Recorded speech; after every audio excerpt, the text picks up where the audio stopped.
할렐루야, 중쪽 목사와 함께하는 영성 산책 시간입니다. 오늘 본문 말씀은 아브라함과 사레 그리고 하갈 이 세 사람이 겪어가는 가정사에 대한 한 부분이죠. 평안하던 가정이 세 사람의 잘못된 결정으로 말미암아 복잡하고 뒤죽박죽으로 얽힌 복잡한 가정사가 되고 맙니다. 점점 나이가 먹어가고 자녀가 없자 사레의 마음은 조급해졌죠. 하나님이 약속하신 때를 기다리지 못하고 그만 성급하게 행동하고 맙니다. 자기 몸종 하갈을 이용해서 씨를 얻고자 했던 것이죠. 몸종 하갈을 씨바지로 사용해서 내 방식대로 일을 처리하죠. 아니, 이 세상에 여자가 싫다는 남자 봤습니까? 예비군이 되면은 치마만 둘러도 다 좋다고 합디다. 심지어 하나님을 믿어 의로 여김을 받았던 아브라함조차 뒤에서 사라가 조종하는 대로 사라의 말대로 아무 말도 하지 않고 잠자리를 같이 하였죠. 사라와 달리 이국적으로 보이던 애굽에서 데리고 온 젊은 여자 하갈과 뜨거운 밤을 보냈습니다. 하갈은 아브람과 정욕적인 밤을 보낸 후 그만 임신을 하게 되었죠. 그러자 하갈은 야릇한 생각이 들었습니다. 여주인 사라는 아직까지 임신을 하지 못했지만 난 아브람의 씨를 임신했어. 사람이란 게 환경이 변하고 자신의 위상이 조금 바뀌면 자신을 주인공으로 생각하면서 교만하여지고 자만에 빠지기 쉽죠. 하갈은 노골적으로 대놓고 사라의 명령을 거역하고 무시하였습니다. 멸시하였죠. 임신도 하지 못하는 주제에 임신이 벼슬이라도 된 듯이 아브라함의 모든 재산은 건 내 거야. 앞으로 태어날 내 자식의 몫이지. 아브라함은 두 여인의 갈등에 개입하여 그 문제를 풀어낼 엄두를 내지 못하죠. 그는 우유부단합니다.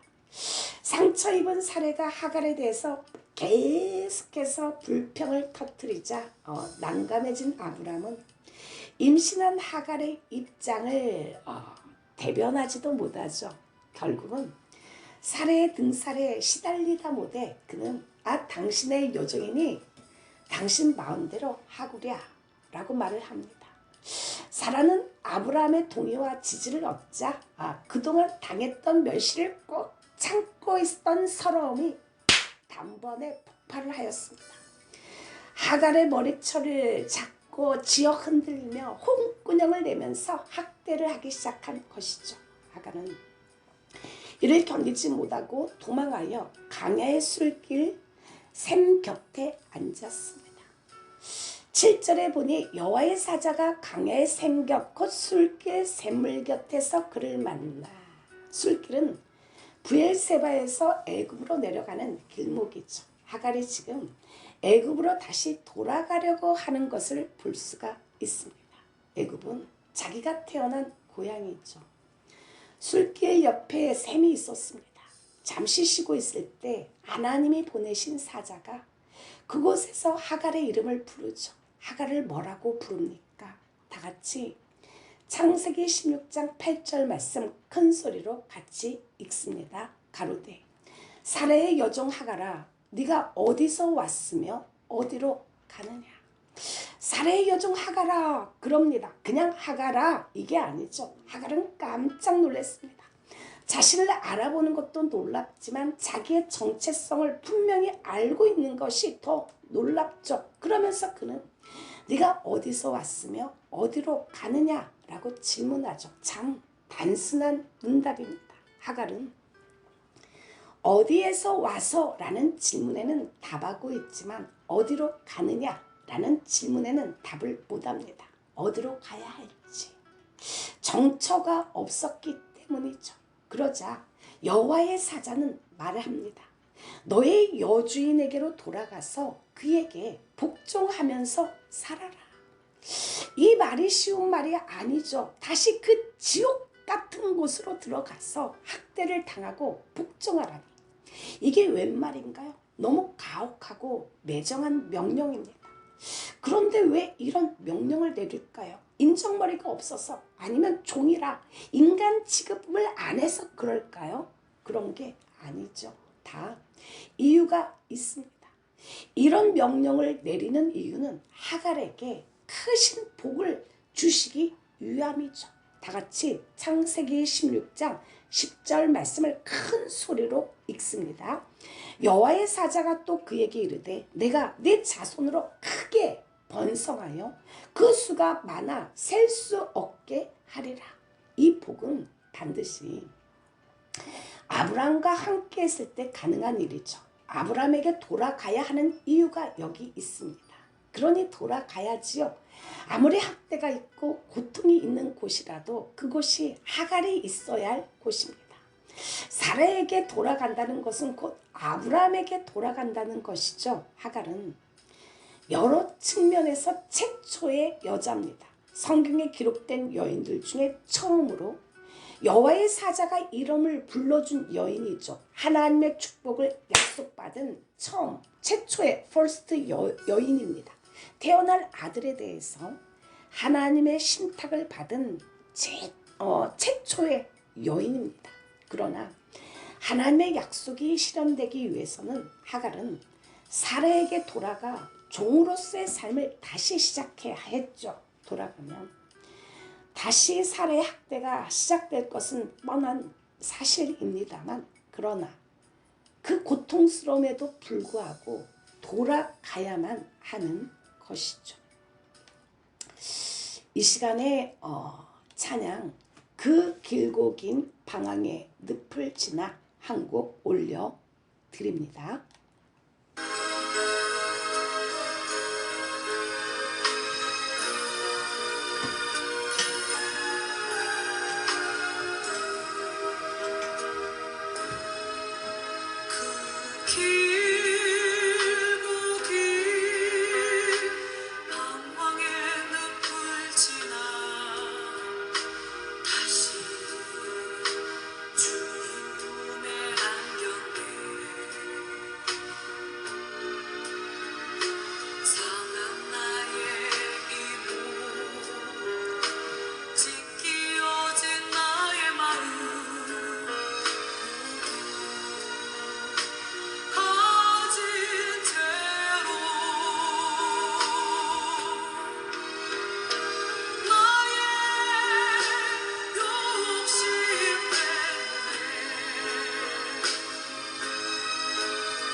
할렐루야. 애굽으로 내려가는 자는 화가 있습니다. 도움을 구하러 애굽으로 내려가는 자들은 화가 있을진저 그들은 말을 의뢰하며 병거에 많은가 마병의 힘이 강함을 의지하고 이스라엘의 거룩하신 자를 앙모치 아니하며 여호와를 구하지 아니하거니와 애굽은 사람이요 신이 아니며 그 말들은 육체요 영이 아니라 여호와께서 그 손을 드시며 돕는 자도 넘어지며 도움을 받는 자도 엎드러져서 다 함께 멸망하리라. 애굽이 바로 그런 곳이죠. 육체만 있는 곳입니다. 영이 없죠. 하나님이 없는 곳입니다. 그 애굽에서 영원히 죽을 수밖에 없는 하갈이었죠. 하갈은 거기서 왔습니다. 애굽에서 사례를 따라 출애굽한 것이죠. 사망의 그늘에서 탈출해서 생명이 있는 곳으로 들어온 곳입니다. 애굽의 바로 왕은 신하들에게 궁궐을 어수선하게 했던 아브라함과 그 일행에 대해서 일체 책임을 추궁하지 못하게 하고 이미 아브라함에게 선물로 준 모든 것을 가지고 애굽을 떠나게 했죠. 그때 하갈은 고향 땅 애굽을 떠나 낯선 땅으로 가게 되었습니다. 하갈은 가나안 땅으로 온 이후에 주인인 아브라함에게 특별한 행과 능력이 있다는 것을 어렴풋이 알게 되었죠. 아브라함의 집에서 훈련된 318명의 총들이 팔레스타인의 군주였던 그돌라 오멜 왕의 군대를 격파하고 포로로 잡혀간 조카 롯을 구출한 이야기를 들었을 때 하갈은 조마조마해서 심장이 멈추는 줄 알았습니다. 하갈은 세월이 흘러갈수록 아브라함의 힘과 능력이 하나님으로부터 비롯되었다는 것을 서서히 깨달아가기 시작하였습니다.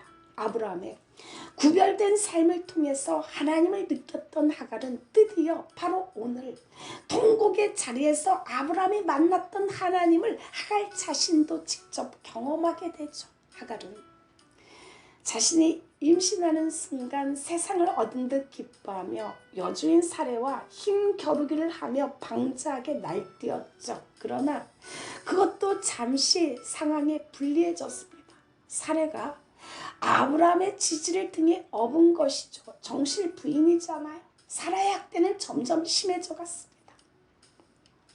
출산일이 다가오는데 자칫 잘못하면 태아가 위험해질 것 같았죠. 학대와 억압 속에 살아가는 하루하루가 불안하고 초조하였습니다. 통곡의 자리는 고통스러운 자리죠. 학대당하는 자리이고 괴롭힘을 당하는 자리입니다. 결국 하갈은 사라를 피하여 광야로 도망쳤죠. 바로 그때 여호와의 사자가 나타났습니다. 하갈은 아브라함이 평상시 여호와의 천사와 만나서 대화하는 장면을 익히 보았기 때문에 금방 알아보았죠. 하지만 하나님이 자신과 같이 미천한 사람에게 나타나리라고는 꿈도 꿔본 적이 없었습니다. 자신의 마음 아픔과 학대당함과 자신의 고통에 대해서 아무도 이해해줄 사람이 없는 것으로 여겨졌죠. 자신은 혼자 같았습니다. 그런데 하나님은 이 모든 일을 감찰하고 계셨던 것이죠. 하갈은 죽을 고비에서 하나님이 자기에게 나타나 말씀하시는 것을 보고 고백하였습니다. 다 같이 창세기 16장 13절 말씀 같이 읽습니다. 하갈이 자기에게 이르신 여호와의 이름을 나를 살피시는 하나님이라 하였으니 이는 내가 어떻게 여기서 나를 살피시는 하나님을 배웠는고 함이라. 오래전에 영화 속에나 있을 법한 일이 벌어졌죠. 우리나라 3대 신문사 중에 하나입니다. 그 신문사 사장의 아내가 서울 강서구에 있는 그 가양대교 옆에서 시신으로 한강에서 발견됐습니다.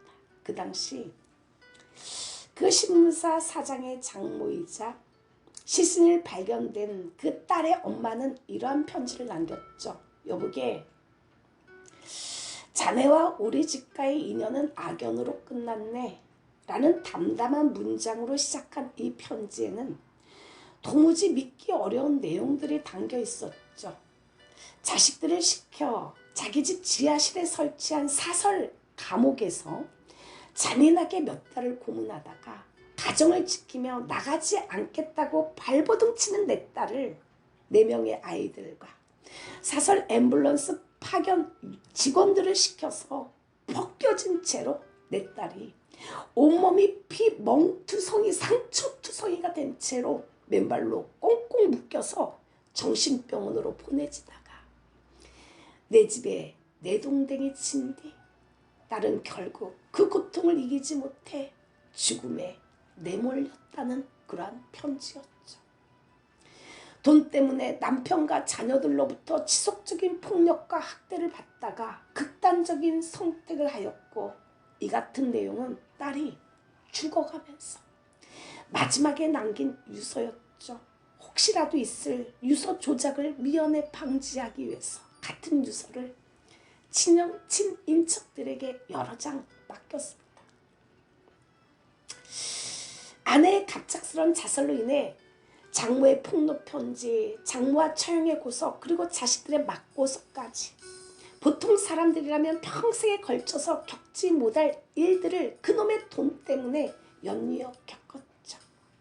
그 부인은 2016년 9월차 안에서 블랙박스에 땡땡땡땡 일보 이 사장님을 이 사람을 어떻게 이기겠어요? 제가 감히 이 말을 남기고 한강에 스스로 몸을 던졌습니다.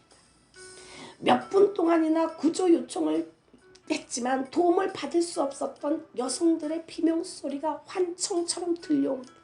아벨의 피가 땅에서 나에게 울부짖는다고 말씀하셨던 주님의 말씀이 들려옵니다. 그 절체절명의 시간, 세상은 한 개인의 고통을 외면했죠.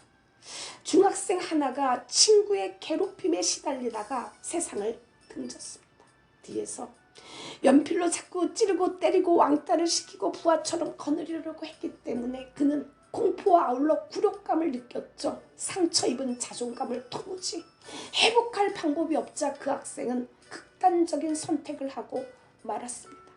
어느 카이스트 학생 한 사람은 경쟁에 시달리다가 삶의 무의미성을 해결하지 못한 채 자살로 생을 마감하고 말았죠. 효율성, 수월성이라는 교육의 명분 아래 경쟁 속에 내몰리는 이들의 가슴을 열어보면 시퍼렇게 멍이 들어 있습니다. 마치 우리 삶의 자리가 죽음의 벌판이 된 것 같습니다. 하나님의 형상대로 지음받은 인간이 어쩌다가 이 지경이 되고 말았을까요? 우리 사회는 어느덧 이웃의 고통, 사람들의 죽어감, 그 고통 소리에 비명 소리에 둔감한 곳이 되고 말았을까요? 이 시간에 미칠 것 같은 이 세상 한 곡 더 올려드립니다. 미칠 것 같은 이 세상, 미칠 것 같은 이 세상, 주여 내 기도 들으소서. 세상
할렐루야. 싱글맘으로 두 아이를 키우는 어떤 여자가 있습니다. 그녀는 아침에 눈을 뜰 때마다 걱정거리가 떠올라요. 집안일을 할 때도 경제적인 문제나 아이들의 건강과 학업에 대한 생각을 해요. 라고 이야기를 했죠. 남편에게 버림받은 후 그녀는 혼자서 아이들의 양육을 책임져야 했습니다. 그녀는 이렇게 말합니다. 힘들어요.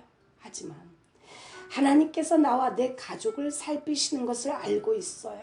내가 두 직장에서 일할 수 있도록 힘주시고 우리의 필요도 채워주시고 또 아이들이 하나님의 인도하심을 매일 경험하게 해 주시지요.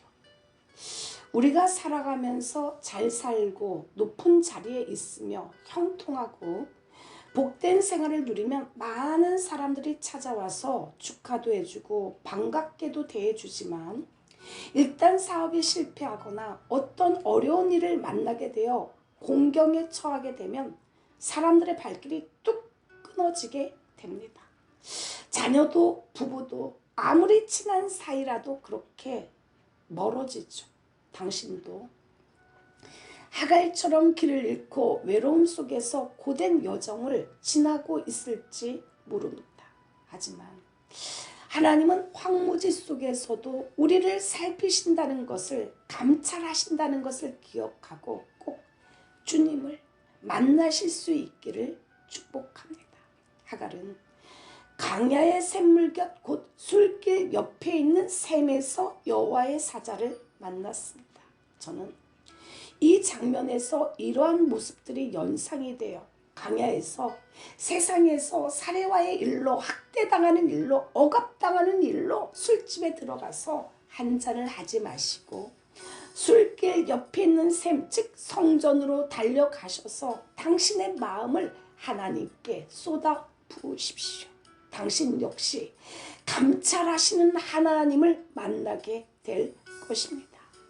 나의 울부짖음을 들으시고 기가 막힌 이 현실을 보시고 쓰린 가슴을 부여잡고 혼절하려는 나를 보시고 하나님은 말씀하십니다. 이 시간에 찬양 나 어느 날 괴로워서 한 곡 더 올려드립니다.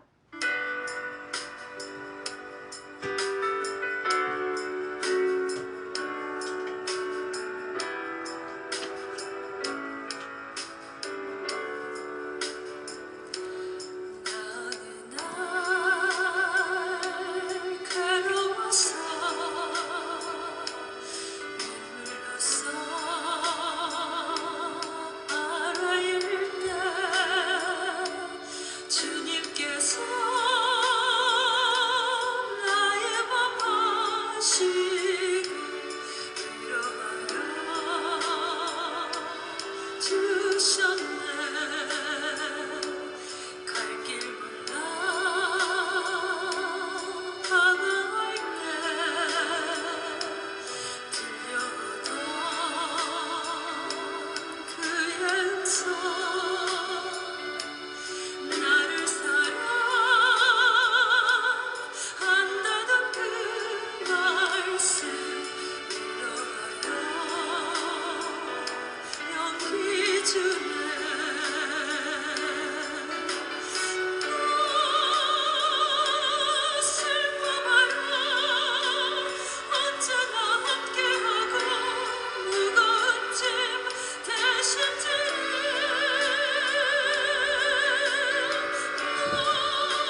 짐을 얻으리.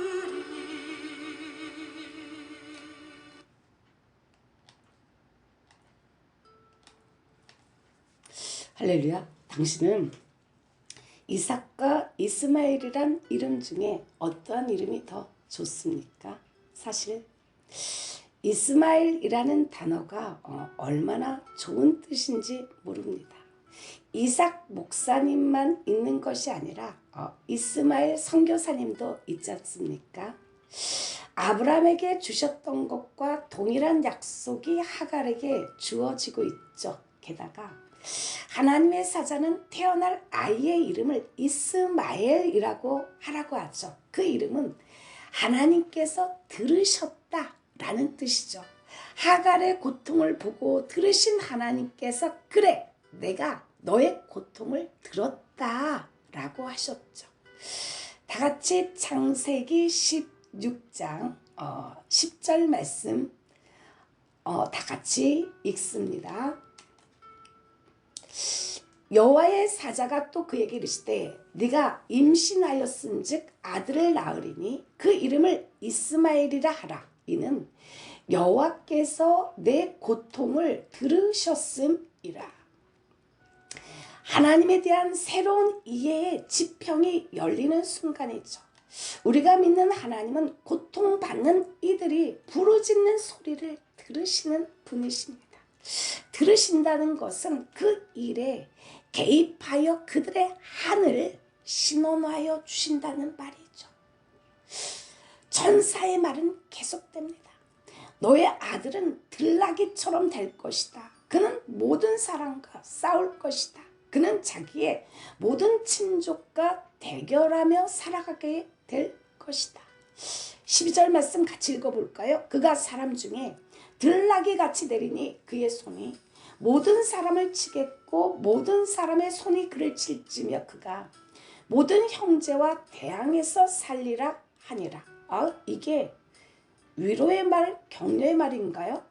그렇죠. 성경은 우리에게 고통이 없는 평안을 약속하지 않습니다. 그것은 환상에 지나지 않죠.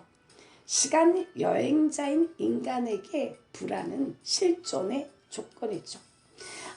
아무리 발버둥을 쳐도 불안은 사라지지 않습니다. 불투명하고 불확정적인 것이 미래인데 어찌 불안하지 않을 수 있을까요? 건강한 삶이란 시련과 고통이 없는 삶이 아니라 그것을 자기 삶의 조건으로 받아들이고 그 속에서 뜻을 찾아가는 삶일 것입니다. 삶이 본디 어려운 거라고 생각하면 작은 고통에도 비명부터 지르거나 엄살을 하지 않을 수가 없죠. 너의 아들은 들나귀처럼 될 것이다. 이 말은 혹독한 삶의 조건 속에서도 강인한 몸과 정신, 마음으로 무너지지 않고 싸우며 살아가게 될 것이라는 말입니다. 자기 생명에 위협을 가하거나 위축시키려 하는 온갖 힘들에 맞서서 싸우는 강인한 전사가 될 거라고 말하죠. 정신이 무너져서 정신병원에 간다는 게 아니에요. 원수 갖는 것은 하나님께 있기 때문에 하나님이 갚아주시고 신원하여 주신다는 거죠. 하갈은 감동합니다. 그리고 자기가 만난 하나님을 엘로이, 즉 보시는 하나님이라 명명하죠. 그렇게 해서 하갈이 서있던 그 샘은 부엘라 헤로이, 즉 나를 보시는 살아계시는 분의 샘이라는 이름을 짓죠. 다 같이 창세기 26장 13절과 14절 같이 읽습니다. 하갈이 자기에게 이르신 여호와의 이름을 나를 살피시는 하나님이라 하였으니 이는 내가 어떻게 여기서 나를 살피시는 하나님을 배웠는고 함이라. 이러므로 그 샘을 부엘라 헤로이라 불렀으며 그것은 가레스와 베레 사이에 있더라. 애굽 여인인 하갈은 인생에서 2번씩이나 하나님을 만나는 경험을 하였습니다. 사라에게 도망쳤을 때, 그리고 이스마엘이 커서 이삭을 핍박하고 희롱하다가 내어 쫓겨났을 때, 하갈은 그때도 자기 자식 때문에 미친 듯이 울부짖었죠.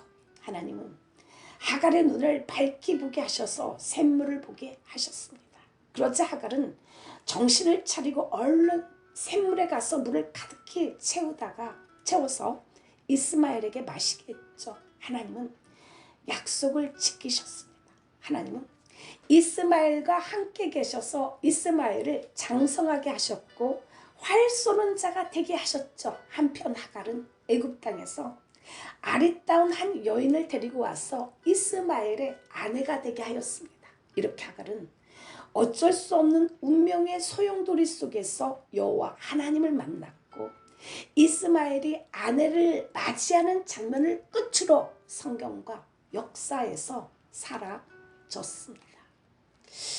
이 시간에 찬양 엘로힘의 하나님 한 번 더 올려드립니다.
할렐루야. 톨스토이의 참회록에 보면 한 나그네가 강야를 지나가다가 난데없이 나타난 사자를 만나게 됩니다. 사자는 발톱을 세우고 커다란 입을 쫙 벌리고 한 입에 삼킬 듯한 기세로 나그네에게 막 달려들죠. 나그네는 죽을 힘을 다해 도망을 쳤습니다. 마침 마른 우물 하나 발견하고 무섭고 두렵지만 두 눈을 찔끔 감고 뛰어내렸죠. 한참을 떨어지다가 다행히도 한 가냘픈 나뭇가지에 덜컥 걸렸습니다. 정신을 차리고 나뭇가지에 겨우 매달린 채 저 아래를 내려다보니까 이번에는 수많은 독사들이 뱀이 우물 바닥에서 뒤엉켜서 우글거렸습니다. 그놈의 뱀들이 머리를 쳐들고 시뻘건 두겨를 널름거리면서 쉬쉬 하는 것이었어요. 이 사람은 혼비백산에서 다시 위를 쳐다봤죠. 그랬더니 이번에는 사자가 아래를 내려다보면서 입에다 침을 질질 흘리며 송곳니를 드러낸 채 으르랑 대는 것이었습니다. 나그네는 올라갈 수도 없고 내려갈 수도 없는 진퇴양난의 위기에 처하고 말았죠. 시간이 흐른 후 주위를 살펴보니까 나무의 잎사귀에 벌들이 꿀을 쳐놓았습니다. 그 지경이 처했음에도 나그네는 혀를 내밀어 꿀을 핥아먹기 시작했죠. 얼마나 꿀이 달고 맛있었는지 나그네는 자기가 처한 위기의 상황도 있고 연신 아이고 참 맛있구나 하며 감탄했습니다. 하지만 매달린 손에 힘이 차츰 빠지기 시작했죠.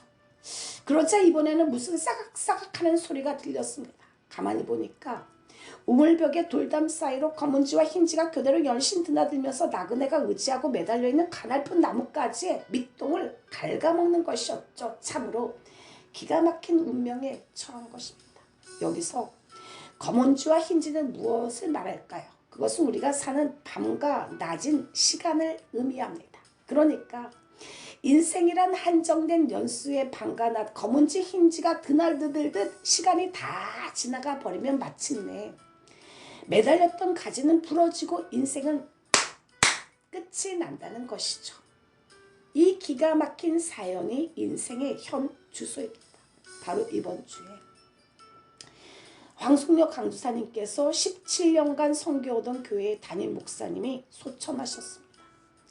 황숙녀 강도사님과 사모님과 성도들이 담임 목사님의 유해를 뿌리려고 여기저기 가보다가는 결국은 고향인 제주도에 이기풍 목사님 기념관이 있는 곳에 뿌렸다는 말씀을 하셨죠. 저는 이번 주에 인생은 하숙생이구나 라는 생각을 하며 친구에게 이렇게 말을 하였습니다. 친구야, 내가 죽으면 나의 영혼은 하나님께 가고 나의 육체만 남으면 내 유해를 들고 용문산 기도원이 있는 기도자리였던 높은 사상부에 있어 백두대간을 올라가는 길이지. 국수봉이라는 곳에 이르면 옛날 전쟁 중에 헬기가 착륙하던 곳이 있는데 바로 그 사사봉에다가 내 유해를 뿌려줘 라고 말을 했습니다. 가수 최희준 씨가 부른 노래 제목이 하숙생이죠. 인생은 나그네길, 어디서 왔다가 어디로 갔는가. 맞는 말이죠. 인생은 나그네길이고 인생은 잠시 있다가는 하숙생입니다. 이것이 오늘 성경에서 하는 말과 같죠. 사라의 여종 하가라, 네가 어디서 왔으며 어디로 가느냐. 이 질문은 저와 당신을 포함한 모든 인간에게 던지시는 하나님의 기가 막힌 질문이죠. 당신은 하나님의 이 질문에 어떻게 대답을 하시겠습니까? 이 질문에 관하여 예수님은 이렇게 대답을 하십니다. 요한복음 16장 28절에 그 대답이 있죠. 내가 아버지께로 나와서 세상에 왔고 다시 세상을 떠나 아버지께로 가노라. 얼마나 분명한 답인가요? 시작도 하나님, 종착점도 하나님입니다. 이것이 우리의 대답이 되어야 한다는 것이죠. 우리는 하나님의 아들, 딸입니다. 하나님의 자녀죠. 하나님께로부터 낳고 하나님께로 가는 것입니다. 그래서 여기는 나그네 길이고 말하자면 하숙생이에요. 이곳은 영원히 살 곳이 아닙니다. 비록 이 땅에 나그네로 하숙생으로 살지만 우리는 하늘에 속한 자죠. 나의 평생의 선하심과 인자하심이 정녕 나를 따르리니 나는 여호와의 집에 영원히 거할 것입니다. 우리는 하나님으로부터 왔으며 하나님의 품으로 돌아가야 하는 존귀한 존재들이죠. 네가 어디서 왔으며 어디로 가느냐라고 하는 하갈에게 하신 이 질문에 어떻게 답해야 하겠습니까? 예수님처럼 이렇게 답하시기 바랍니다. 내가 아버지께로 나와서 세상에 왔고 다시 세상을 떠나 아버지께로 가노라. 주님은 말씀하셨잖아요. 세상 끝날까지 내가 너와 함께하리라. 내 아버지는 만유보다 크심에 내 아버지 손에서 빼앗아갈 자가 없다 라고 하셨잖아요. 그 아들의 피로 값주고 당신의 소유물로 사신 우리를 절대로 빼앗아갈 자가 없다 라고 하신 주님, 인생에서 죽음과 자살밖에 남아있지 않는 하갈을 하나님의 손길이 나타나 세상으로 가는 그의 발걸음을 잡으셨던 것처럼 죽음에서 절망에서 영혼의 허덕임에서 소망 넣고 해골만 남은 곳에서 살려주시옵소서. 하갈에게 들려준 그 약속의 음성을 저에게도 들려주옵소서. 주님, 나의 고통을 들으시고 응어리시고 피멍든 이 하늘 풀어 주시옵소서. 주님의 빛을 받아서 환해져서 씩씩하게 그 길을 걸어갔던 하갈처럼 나를 붙잡아 주옵소서. 예수 이름으로 기도를 올려드립니다. 아멘. 이 시간에 마지막으로 최희준의 하숙생입니다.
인생은